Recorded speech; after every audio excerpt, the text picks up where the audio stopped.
En fait, ce qui se passe, c'est une situation qui est un peu difficile parce qu'on a une multitude d'acteurs économiques.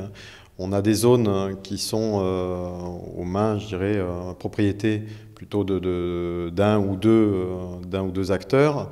Dans d'autres zones, c'est beaucoup plus difficile parce qu'on a une multitude de propriétaires fonciers, ce qui rend les choses beaucoup plus difficiles pour les négociations. Alors aujourd'hui, le choix qui a été fait par la municipalité, c'est principalement d'avoir un pôle commercial leader qui est Saint-Jean, qui est l'existant, mais qui est appelé à se densifier. À se densifier sur l'ouest, c'est-à-dire en direction de la route de Toulon, avec une ouverture sur la route de Toulon. C'est ce que l'on appelle Saint-Jean 2, qui est sur une surface d'environ 6 à 7 hectares.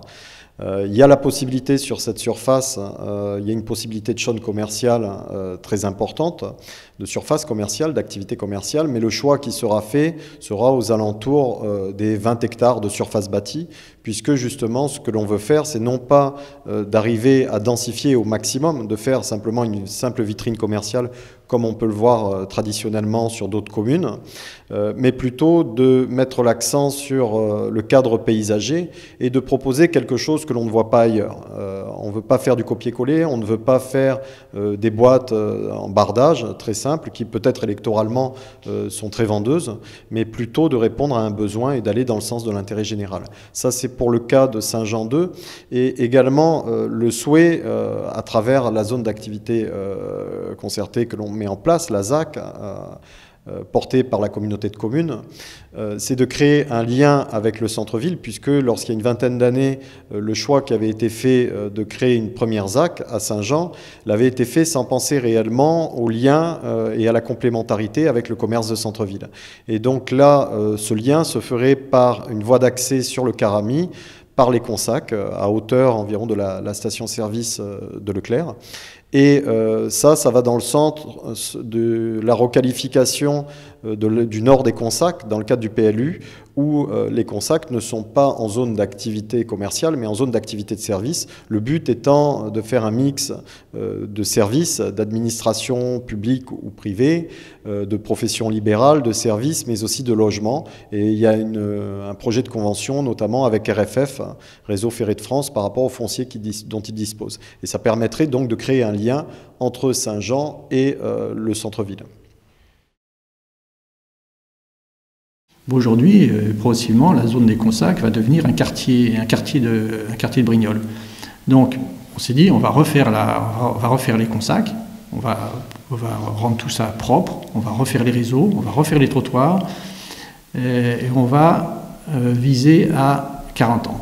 Alors ça surprend des fois un peu les chefs d'entreprise, ça, parce que je leur dis 40 ans, c'est quand est-ce que la zone est intégrée? C'est en 71. 71, 2013, ça fait 42 ans. La zone n'a pas été refaite, n'y a pas touché dans son fonctionnement et dans sa présentation depuis 42 ans. Donc il faut bien dire que ce qu'on fait aujourd'hui, on le fait pendant 40 ans. C'est-à-dire nous, on ne le verra pas, c'est pour nos enfants, nos petits-enfants. Donc il faut se projeter. Se projeter, c'est que dans 40 ans, dans 30 ans, manifestement, la zone de Consac, ça sera un quartier de Brignoles, ça ne sera pas autre chose. Non, le deuxième problème, et là, c'est là que Promozone, nous, on intervient, c'est-à-dire que pourquoi la zone s'est dégradée? Parce que, grosso modo, tout le monde s'en foutait, quoi. Donc ce qu'on veut, c'est faire comme les zones d'aujourd'hui. Vous prenez la zone de la Fusille, ou même la zone de Nicopolis, qui était moins avancée que la Fusille, mais à Toulon, la Fusille, c'est que une zone, c'est comme une copropriété. Tout le monde est responsable. Si les trottoirs sont massacrés, c'est un petit peu la faute des municipalités, parce qu'on peut toujours dire la PM devrait passer, verbaliser, etc. Si les trottoirs sont massacrés, c'est d'abord parce que les gens se gardent n'importe où.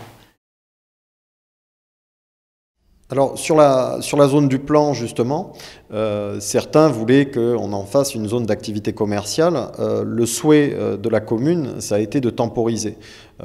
Pour deux raisons. La première, c'est que c'est vrai que beaucoup d'élus, quelles que soient les tendances, souvent veulent développer un maximum les zones commerciales sur leur territoire, comme je le disais, parce que souvent, électoralement, c'est quelque chose de vendeur, mais ça ne correspond pas forcément à un besoin.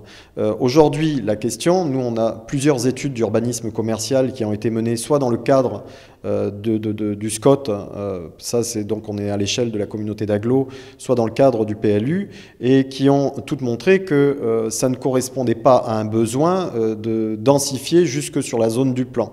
Alors peut-être, personne ne peut le dire, mais peut-être dans les 5-10 ans qui viennent, il y aura un besoin. mais ce n'est pas le cas aujourd'hui. Encore une fois, il faut raisonner sur un bassin de vie et l'intérêt général et les besoins de la population. La deuxième raison à ça, c'est quand bien même ça correspondrait à un besoin, le foncier qu'il y a sur la zone du plan appartient à un seul propriétaire. Si demain on le passe en zone d'activité commerciale, eh bien, en l'espace de 2 ans, il peut inaugurer une zone commerciale avec un hypermarché alimentaire. Ça n'était pas du tout dans les projets.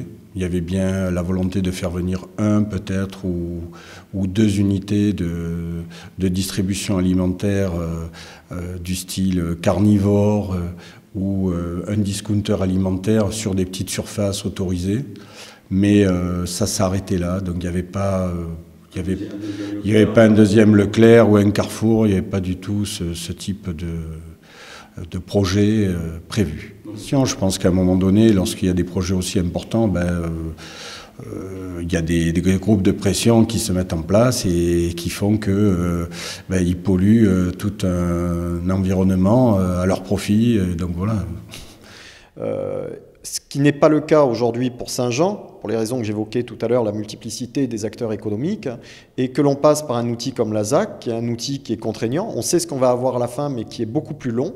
Je pense que les élus avaient voulu mettre en place une procédure de ZAC pour faciliter les choses, sauf qu'une procédure de ZAC qui est mise en place sans l'accord préalable des propriétaires, c'est encore plus long, ça peut aller jusqu'à 10 ans ou 12 ans de procédure.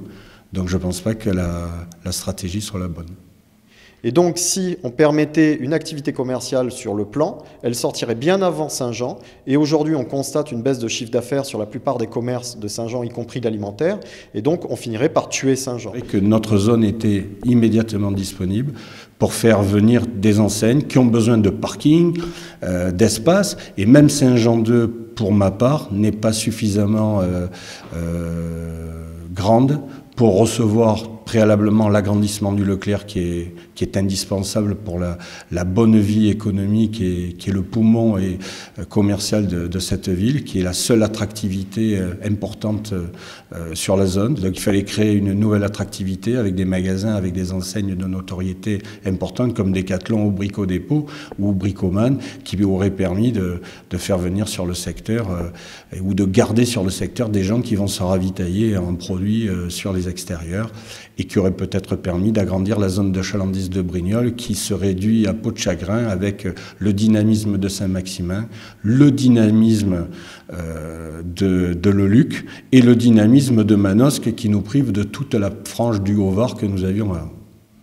Si on regarde de haut la physionomie de la commune, depuis qu'on a l'axe de déviation, Saint-Jean fait partie du centre-ville.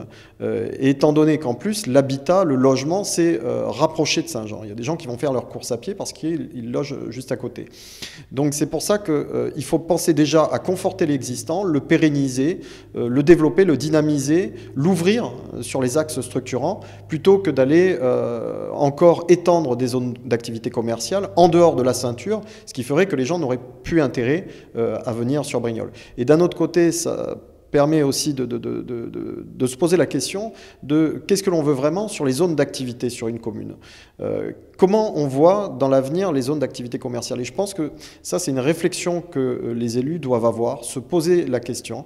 Jusqu'à présent, on a développé à tout va les zones d'activité commerciale. Alors on sait que oui, ça répond, ça crée de l'emploi, mais quel type d'emploi? Ce sont des emplois qui sont peu qualifiés. Ce sont des emplois qui, pour la plupart du temps, sont des emplois précaires. Et en fait, on tire la population vers le bas. Aujourd'hui, par exemple, on a un taux d'imposition des ménages qui est plus faible que sur des communes voisines, tout simplement parce qu'effectivement, on a une population qui est de plus en plus une population d'employés. Et il faudrait peut-être essayer de faire venir des entreprises qui créent une forte valeur ajoutée et donc qui amènent des emplois qualifiés, de manière à tirer l'emploi vers le haut, tirer le pouvoir d'achat de Brignoles vers le haut et d'avoir une véritable mixité sociale.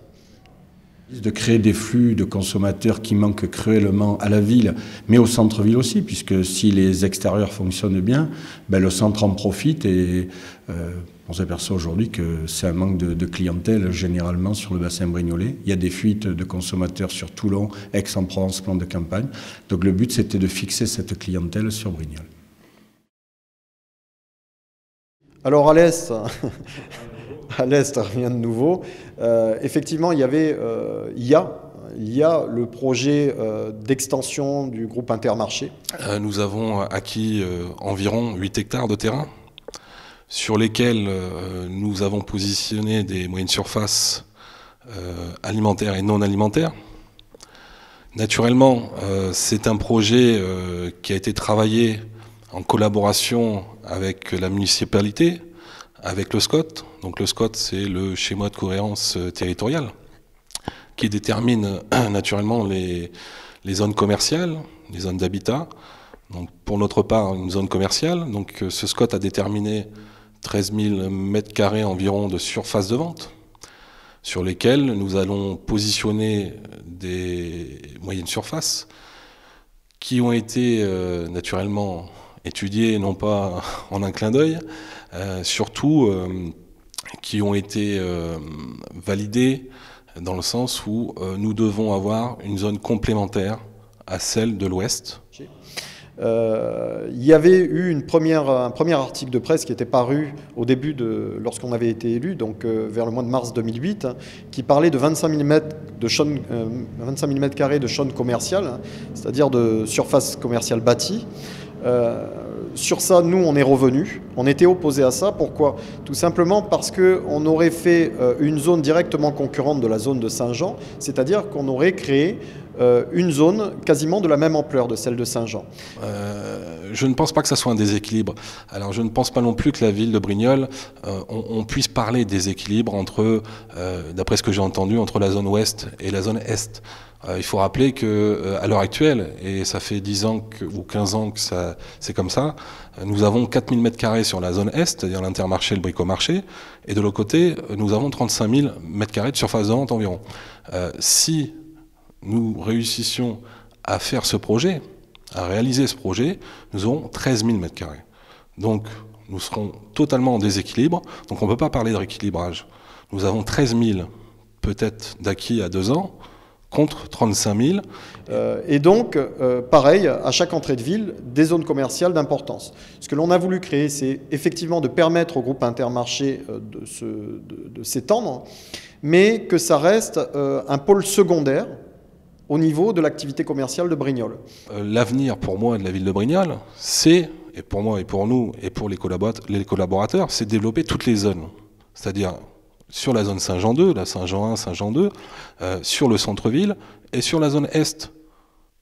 Pour moi, l'avenir de Brignoles passe par là, c'est d'aboutir sur tous les projets. Mais d'aboutir, nous avons quand même une urgence. L'urgence, c'est pas d'aboutir dans 10 ans. Les projets qui sont faits actuellement, et je peux en parler un petit peu puisque je suis moi-même administrateur du développement France dans le groupement des Mousquetaires, nous développons à peu près 170 000 m² de surface de vente annuelle. Donc ça veut dire que derrière, ces surfaces de vente sont déterminées sur effectivement un travail par le SCOT, d'accord, mais aussi par rapport à un schéma directeur que nous avons fait en interne, qui détermine non pas un projet à 2 ans, mais surtout de se projeter à 10 ans. C'est ce qui est indéniable chez nous, c'est que nous ne travaillons pas pour notre génération, nous travaillons pour la génération suivante, voire la suivante, c'est-à-dire à 10 ans.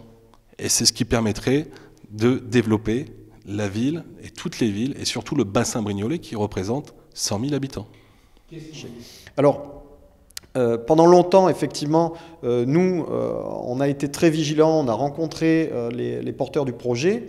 Dans le PLU, on l'a classé en 2AU, ce qui signifie que c'est une réserve foncière, c'est-à-dire que si demain le projet est prêt, ça suppose de passer par une modification du PLU. Pourquoi? Pour nous garantir de savoir exactement ce sur quoi on allait se positionner, pour éviter qu'il y ait un projet qui sorte sans qu'on en ait la maîtrise véritablement de ce projet-là.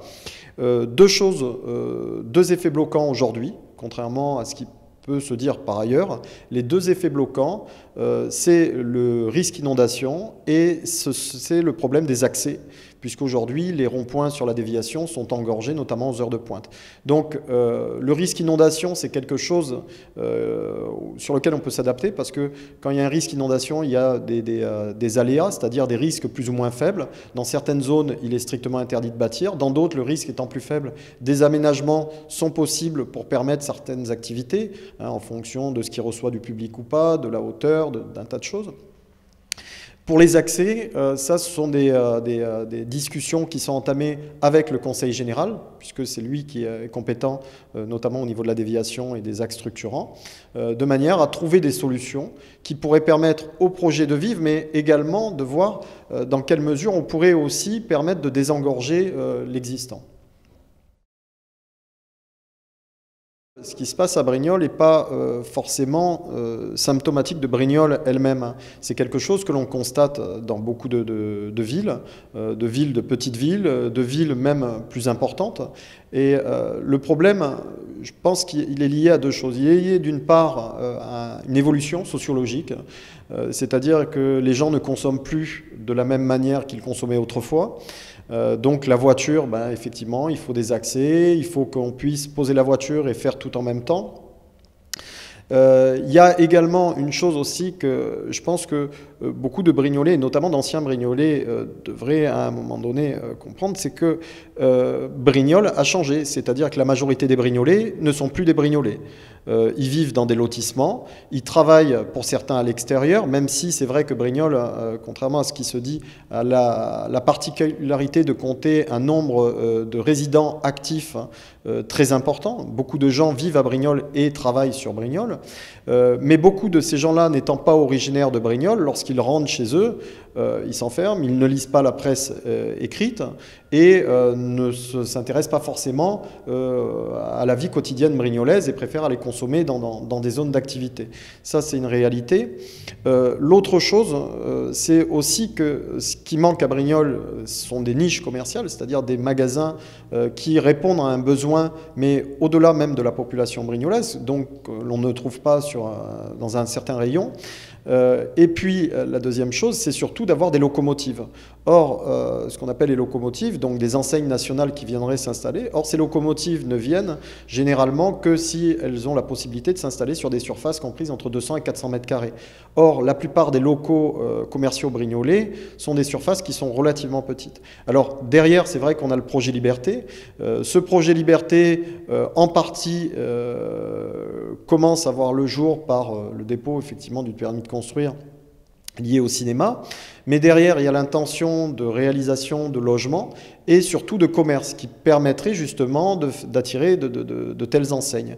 Et donc ce qui permettrait de le dynamiser. Et surtout, dans le projet Liberté, la réflexion, c'est de se dire qu'on raisonne toujours par rapport au centre-ville de Brignoles, la place Caramy. Or, c'est la place d'un village qui est adapté pour une ville de 7 000 habitants et pas de 17 000 habitants.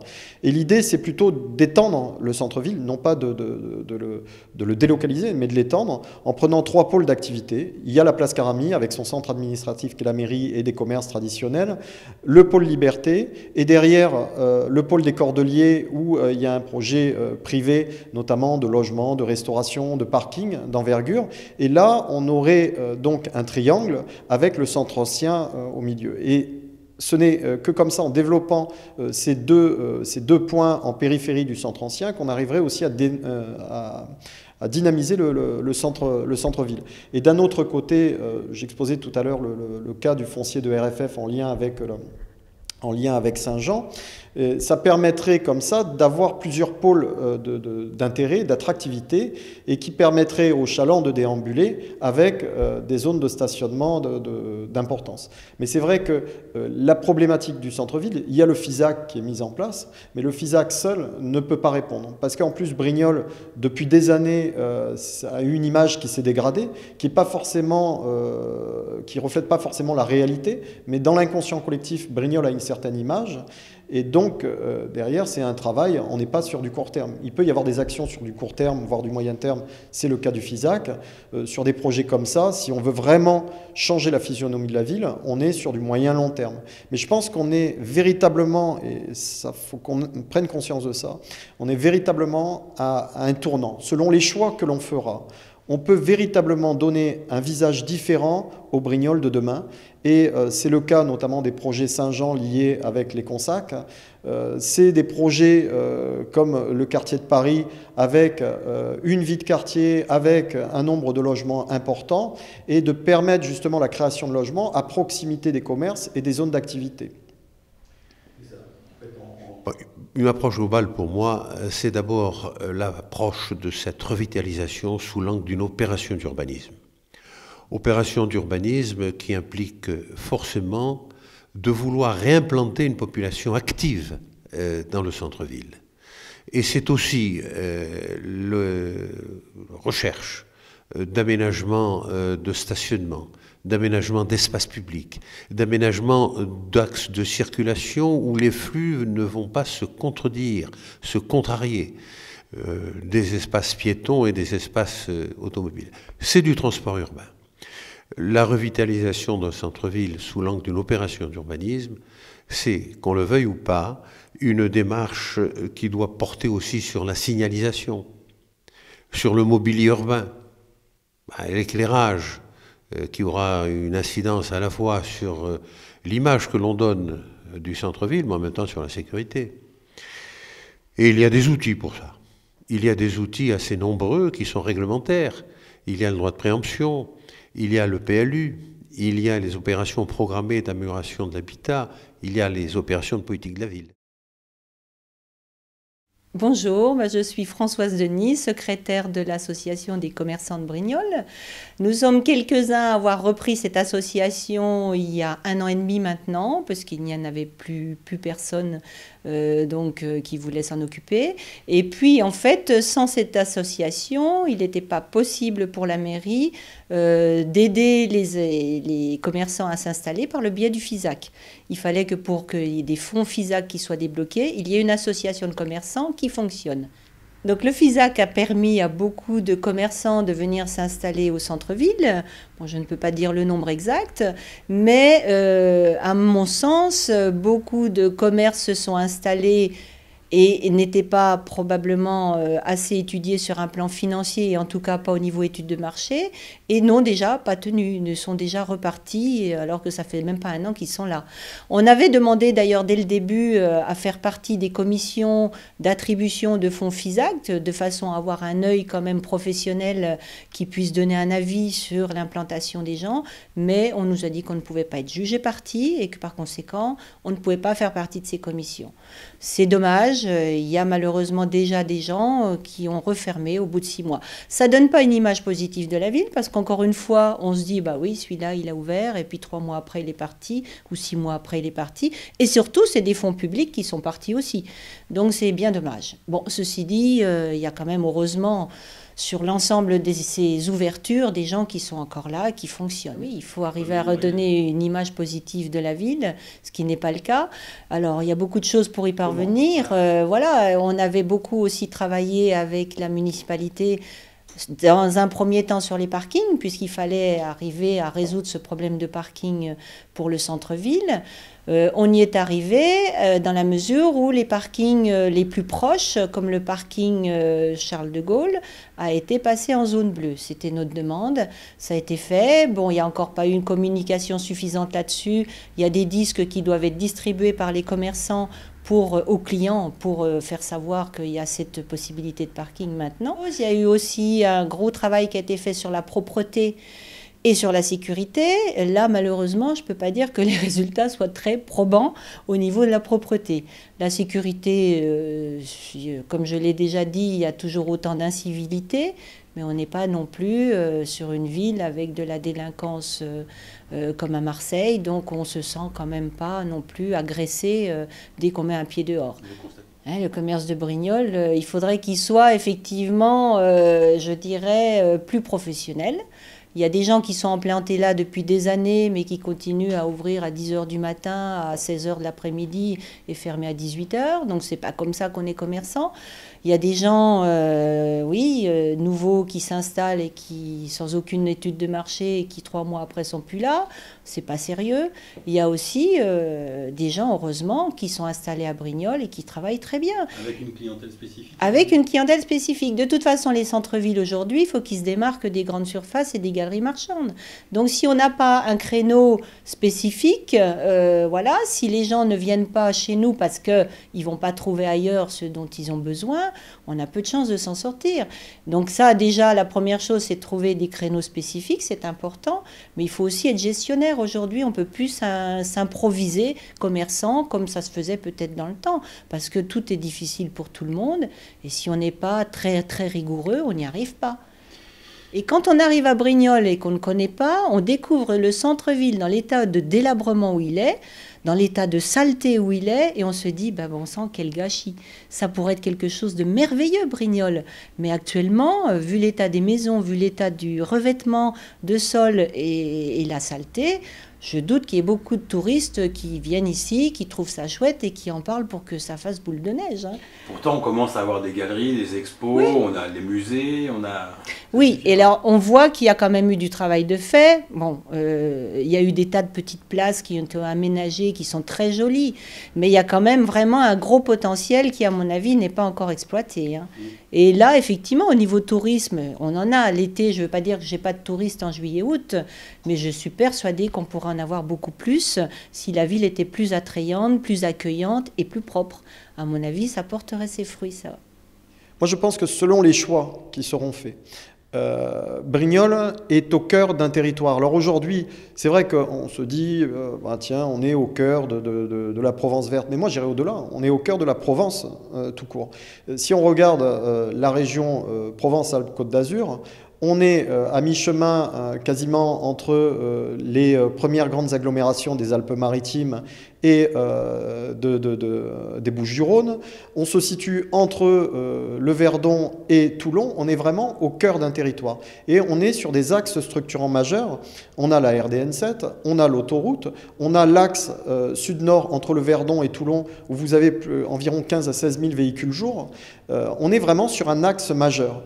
Et Brignoles attire énormément d'enseignes qui veulent s'implanter, qui veulent simplement avoir une lisibilité, et il y a véritablement un potentiel. Donc c'est quelque chose, moi j'ai souvenir lorsqu'on avait fait sur le projet Liberté, lorsque le panel de l'INTA était venu, ces différents experts, j'ai discuté avec un responsable d'INEO, filiale de Suez, et on discutait de la ville intelligente. Il disait justement, à travers le pôle Liberté, Brignoles peut servir de ville pilote sur la ville intelligente. Pourquoi ? Parce qu'on a la possibilité justement sur des surfaces importantes de développer des activités liées à de l'habitat, à du commerce, à de la culture d'importance et justement d'y incorporer ces nouvelles technologies. On a, je pense, une opportunité immense et c'est justement là où il faut avoir derrière des projets ambitieux et ne pas avoir des projets qui se calent simplement sur la durée d'un mandat électoral.